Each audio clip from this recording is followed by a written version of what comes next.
Hola, ¿qué tal a todos? Bienvenidos a este video que se titula Deporte y distinción social. En esta presentación vamos a descubrir cómo el deporte no solo se trata de esfuerzo físico, sino también de cómo se reflejan las diferencias sociales. Para empezar, todo este trabajo parte del texto de Raúl Sánchez García, publicado en 2008, que fue nuestra guía principal. En este artículo, el autor analiza cómo el deporte no puede entenderse solo como una práctica física o recreativa, sino como un fenómeno social que refleja las diferencias de clase. Basándose en las ideas de Pierre Bourdieu, Sánchez García explica que nuestras elecciones deportivas están influenciadas por el hábitus, ese conjunto de costumbres, gustos y valores que aprendemos según el grupo social al que pertenecemos. Así, practicar boxeo o aikido no es simplemente una preferencia, también es una forma de expresar identidad y posición social. Y a partir de esa idea central se desarrollan distintas reflexiones que veremos a continuación. La primera reflexión, a cargo de Bryan Capera, plantea que el deporte, más que una actividad, es un espacio donde se marcan diferencias sociales. Bryan menciona que el boxeo representa fuerza, resistencia y lucha, valores que se asocian con clases trabajadoras. En cambio, el aikido transmite armonía, autocontrol y elegancia, más presentes en clases medias o altas. En pocas palabras, cada disciplina deportiva refleja un estilo de vida y una posición dentro de la estructura social. La siguiente reflexión es de Lucía Hurtatis, quien amplía esta idea recordando que las preferencias deportivas no son algo aleatorio. De hecho, están directamente conectadas con el hábitus de cada clase social. Lucía explica que las personas tienden a practicar deportes que encajan con su entorno cultural y su nivel educativo. Por eso, mientras en algunos grupos se busca la fuerza y la competencia, en otros se valora la estética, la técnica o el equilibrio. El deporte, en ese sentido, también es una forma de expresar quién eres y de qué contexto vienes.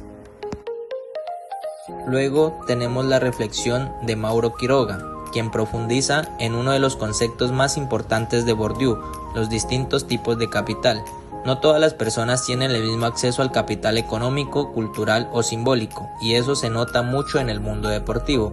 Mauro explica que hay quienes pueden pagar entrenamientos, equipos y clubes exclusivos, mientras otros deben adaptarse con recursos más limitados. Sin embargo, también resalta que el deporte puede ser una vía de acceso social. Muchos atletas logran superar barreras y construir reconocimiento gracias a su talento y disciplina. Así, el deporte refleja desigualdad, pero también oportunidad. Finalmente, Gilbert Andrade nos habla del cuerpo como símbolo social. Él explica que para las clases populares, el cuerpo suele verse como una herramienta de esfuerzo físico, algo que se usa para trabajar o competir, mientras que en las clases medias o altas, el cuerpo se entiende más como un proyecto de bienestar, imagen y autocuidado. Esto hace que incluso el modo en que las personas entrenan o se relacionan con el deporte revele diferencias sociales muy marcadas. En otras palabras, el cuerpo también comunica clase, cultura y valores.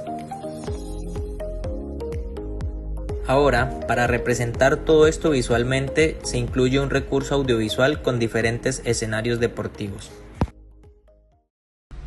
El hábitus y la distinción social. Según García 2008, el concepto de hábitus de Bourdieu explica cómo las preferencias deportivas se configuran según las condiciones sociales, económicas y simbólicas. Algunos deportes como el golf o el tenis se asocian con clases altas, mientras que el boxeo o el fútbol reflejan identidad de clases populares, lo que se ve muy comúnmente en nuestra sociedad, todavía en el contexto colombiano, como podemos ver en la Guajira, en la costa. Se ven que estos deportes y el fútbol, pues a nivel general en todo el país, se clasifican o son un poco, digamos, clasistas en cuanto a su práctica. En la cubierta Daniel Jaramillo López del municipio de Suaza funcionan los días jueves y viernes un espacio del deporte de bádminton. Funciona con el club Badminton Sport Club, o sea, es un ente privado. Pagan una mensualidad, o sea que el deporte referente a la distinción social pues se hace más estrecha, ya que, como lo veíamos ayer, que era un espacio público, con el deporte de fútbol que es popular, aquí no. Aquí en el municipio, en esta parte del Huila donde encontramos el bádminton, no es popular. Además que los elementos para su entrenamiento no son usuales, como las raquetas, volantes, entonces se hacen más costosos. Entonces esa brecha se cierra, ese espacio se reduce, de que los niños y jóvenes puedan estar en un espacio de deporte como es este. Un ejemplo muy claro y hasta curioso se pueden ver si comparamos el gol con el fútbol de barrio. El gol es un deporte que requiere canchas enormes, membresías costosas y equipos especializados. Por eso casi siempre se practica en clubes privados, donde se reúnen personas de altos ingresos. En ese entorno el deporte se mezclan con la idea de elegancia, exclusividad y estatus. En cambio el fútbol de barrio tiene un espíritu completamente distinto. Con eso solo un balón y un espacio libre, niños, jóvenes, adultos y diferentes condiciones sociales se reúnen a jugar. Allí no importa la marca de ropa, los zapatos, sino la pasión y el talento. Esto también se puede observar en los barrios populares o rurales. El fútbol es el deporte principal, es accesible y une a la comunidad, pero en zonas con más recursos, muchas personas prefieren gimnasios, crossfit o zumba, actividades realizadas en espacios cerrados y más exclusivos.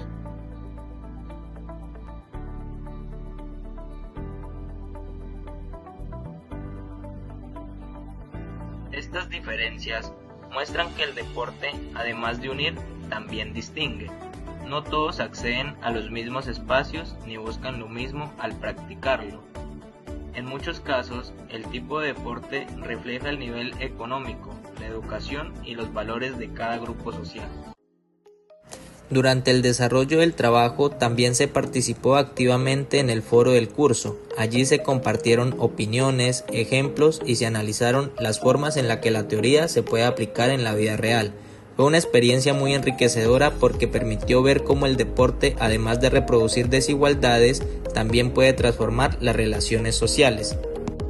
En estas evidencias se puede ver cómo el análisis fue construido de manera colaborativa.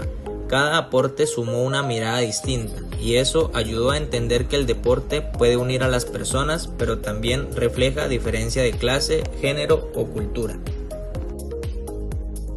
Finalmente, la referencia principal es el artículo de Sánchez García, 2008, titulado Hábitus y clase social en Bourdieu, una aplicación empírica en el campo de los deportes de combate. Este texto fue clave para comprender que el deporte no solo se entrena, también se vive, se interpreta y se jerarquiza socialmente.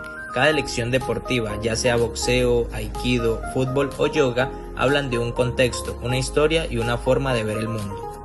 Y bueno, hasta aquí este recorrido por el deporte y la distinción social. Espero que este análisis los haya dejado con una nueva forma de entender el deporte, que no es solo como competencia o salud, sino como un reflejo de la estructura social.